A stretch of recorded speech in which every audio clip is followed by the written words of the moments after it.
میرا سوال یہ ہے کہ نیچرل ڈیزاسٹر اللہ تعالیٰ کی طرف سے عذاب کے طور پر آتے ہیں، اس میں برے لوگ تو مرتے ہیں لیکن پھر بے قصور اور چھوٹے چھوٹے بچے بھی مرتے ہیں۔ یہ ضروری نہیں ہے کہ ہر نیچرل ڈیزاسٹر عذاب کے طور پہ آئے۔ نیچرل ڈیزاسٹر آتے ہیں، بیماریاں آتی ہیں، تمہیں بخار چڑھتا ہے، کوئی عذاب آیا تمہارے پہ؟ ہر ایک نیک آدمی ہے، اس کو وہ بھی بیمار ہوتا ہے، نبیوں کو بھی بخار چڑھتا ہے، بیمار ہوتے ہیں، تکلیف میں ہوتے ہیں۔ حضرت صلی اللہ علیہ وسلم کے زمانے میں جو عذاب تھا وہ کوئی نیچرل ڈیزاسٹر تو نہیں آیا۔ ہر نبی کے زمانے میں نیچرل ڈیزاسٹر آئے نا، کسی میں پانی کا طوفان آیا، تباہ ہو گئے، کہیں ہوا آندھی کا طوفان آیا، قومیں ختم ہو گئیں،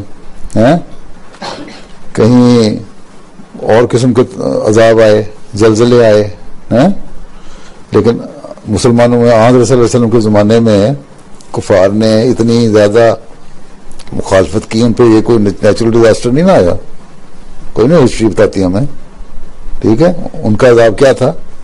ان کا عذاب جو اس زمانے میں کافروں پہ آیا وہ جنگ کی صورت میں تھا، کہ مسلمانوں کو یہ اللہ تعالیٰ نے نشان دیا تھا کہ تم جنگ کرو گے، اور کیونکہ اللہ تعالیٰ کی خاطر جنگ کر رہے ہوگے ان لوگوں سے جو مذہب کو ختم کرنا چاہتے ہیں، اس لیے تم جیت جاؤ گے جنگوں میں۔ لیکن صحابہ شہید بھی ہوئے ان جنگوں میں، ہوئے نا۔ عذاب تو وہ کافروں کے لیے تھا لیکن مرتے صحابہ بھی رہے، بلکہ حضرت صلی اللہ علیہ وسلم کو بھی احد کی جنگ میں اتنے زخم پہنچے کہ آپ بے ہوش ہو کے گر گئے، یا اس وجہ سے گر گئے کمزوری سے، ٹھیک ہے۔ اب حضرت صلی اللہ علیہ وسلم کے لیے تو عذاب نہیں تھا، نہ صحابہ کے لیے نعوذ باللہ عذاب تھا، نہ انسانوں کے لیے، ٹھیک، لیکن کافروں کے لیے جنگ عذاب تھا، ٹھیک۔ اب تکلیفیں جو پہنچنی ہیں وہ اللہ تعالیٰ تو کہتا ہے کہ میں دوسروں کو تکلیف پہنچاؤں گا، تم بچ جاؤ گے، لیکن اور جنگ کا عذاب، لیکن شہید مسلمان بھی ہوتے رہے،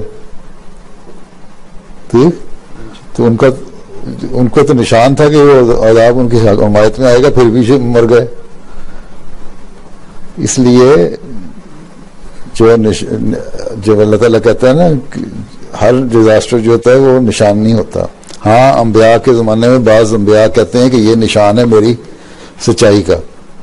حضرت مسیح علیہ السلام نے فرمایا کہ میری سچائی کا یہ نشان اللہ تعالیٰ نے دیا، طاعون کی خبر دی، زلزلوں کی خبر دی، ٹھیک ہے، یہ آئیں گے۔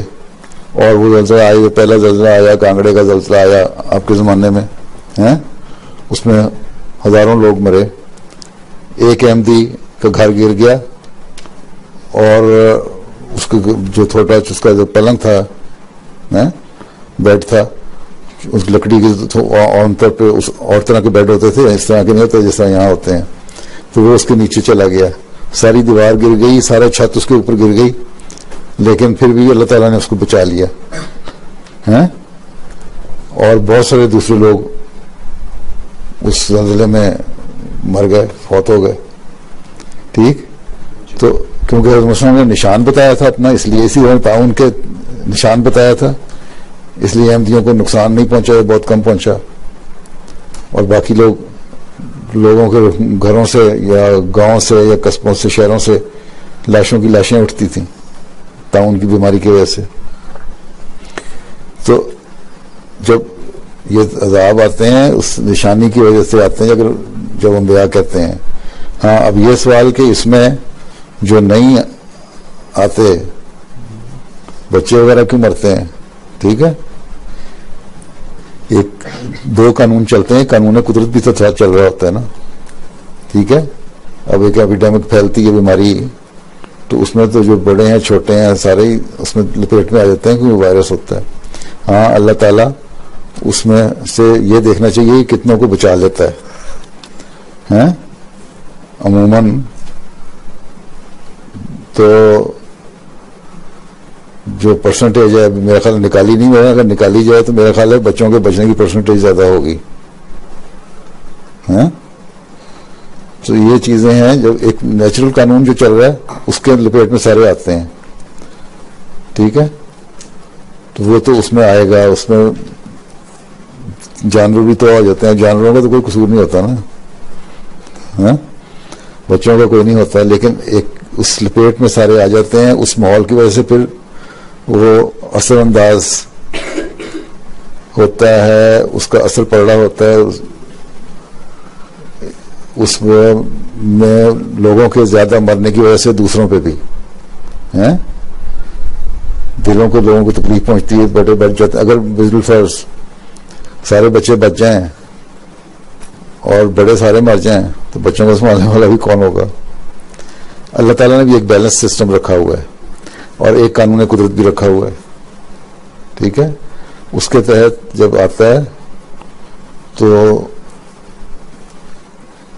جو بھی پانی کی لپیٹ میں آئے گا، ظاہر ہے اگر ایک طوفان کی لہر آ رہی ہے، گھروں میں سونامی آیا وہاں انڈونیشیا میں، ٹھیک ہے، جب اس نے 30-40 فٹ لمبی پانی کی لہر آئی، اس نے جو گھروں کو تباہ کیا، بڑے جب اس میں لپیٹ میں آگے مرے تو قانون قدرت کرتا ہے بچوں کے بھی سانس رکیں گے.